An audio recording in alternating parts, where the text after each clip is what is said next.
Yo tout le monde, j'espère que vous allez bien. Moi, ça va nickel. Ça fait longtemps qu'on n'a pas fait de vidéo sur la chaîne. Parce que si vous voulez, en ce moment, je travaille beaucoup sur la vidéo spéciale Halloween qui va sortir. Parce que oui, sur la chaîne, le 31 octobre, je sors une vidéo spéciale Halloween. Bah oui, faut bien marquer le coup. Mais du coup, en attendant cette vidéo spéciale Halloween, je voulais faire une vidéo un peu plus calme, un peu plus posée, pour vous parler d'une histoire qui s'est passée dernièrement sur TikTok et qui est complètement dingue et folle en fait. Cette histoire va surtout vous montrer à quel point certains fans peuvent aller juste pour avoir de l'attention de la part de leur idole. Bref, je vous en dis pas plus, vous connaissez la chanson, préparez vos petits popcorn et vos boissons, parce qu'aujourd'hui, on se retrouve pour une nouvelle vidéo sur la face cachée de TikTok.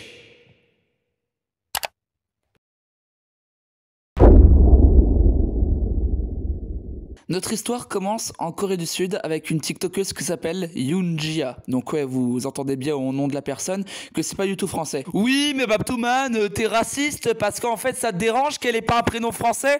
Je m'en bats les couilles, arrête de me faire chier. Je suis pas du tout raciste.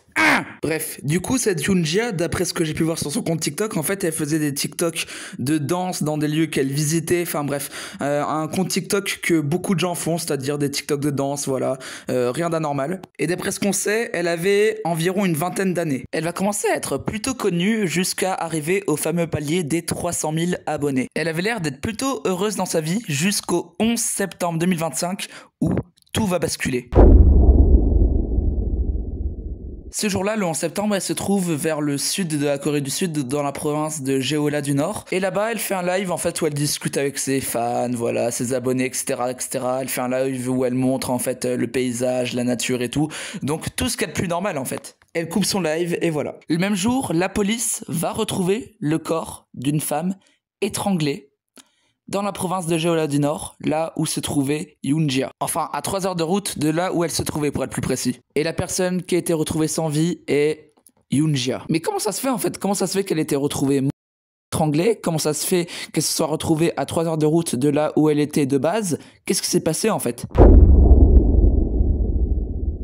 Il y a un gars, à la période où Yoonjia commençait à devenir connu, qui était régulièrement sur les lives de Yoonjia et qui était en fait une sorte d'abonné fidèle qui lui donnait régulièrement de l'argent. En fait, il lui faisait des dons d'argent quasiment à chaque fois que Yoonjia commençait un live. Et en fait, à force que ce gars-là, du coup, faisait des dons d'argent à Yoonjia, les deux vont commencer à discuter, à se connaître via message privé. Et ce mec-là, il s'appelle Choi, et il a environ une cinquantaine d'années. Donc déjà, un gars de plus de 50 ans qui suit quotidiennement une fille qui vient tout juste d'avoir 20 ans, c'est un peu bizarre, mais en vrai, on pourrait se dire ça va, tu vois, ça passe, tu vois, ça se trouve, c'est juste quelqu'un qui aime bien ses lives et tout, qui aime juste la personne et qui est pas quelqu'un de bizarre en fait. Sauf que si, ce Choi est quelqu'un de très bizarre. C'est clairement pas quelqu'un de clean du tout. Genre, c'est le type de gars avec qui il faut pas discuter. S'il te demande d'acheter une colle, achète une colle, sinon tu pourras plus marcher en fait.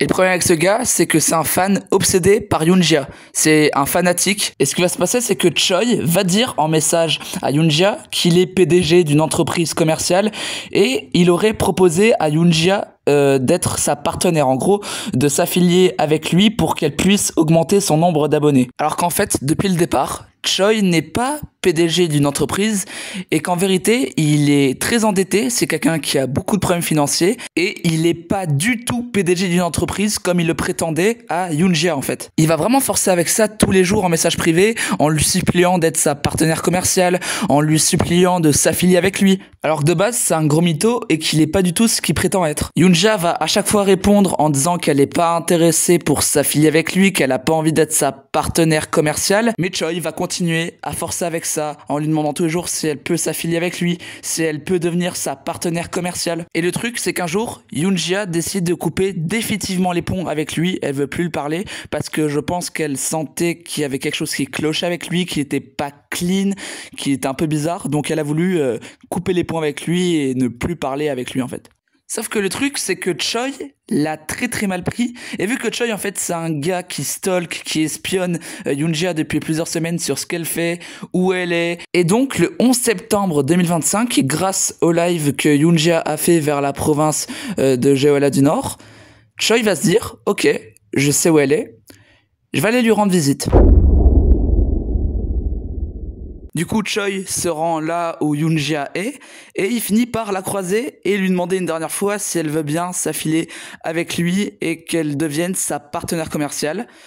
Yoonja va refuser et ce qui va se passer, c'est que Choi va commencer à étrangler Yoonja, étrangler sans s'arrêter. À un moment donné, elle respire plus du tout, donc c'est à partir de ce moment-là où elle est morte d'asphyxie. Et là, Choi se dit, bon, ok, elle est morte. Maintenant, il fallait cacher le corps.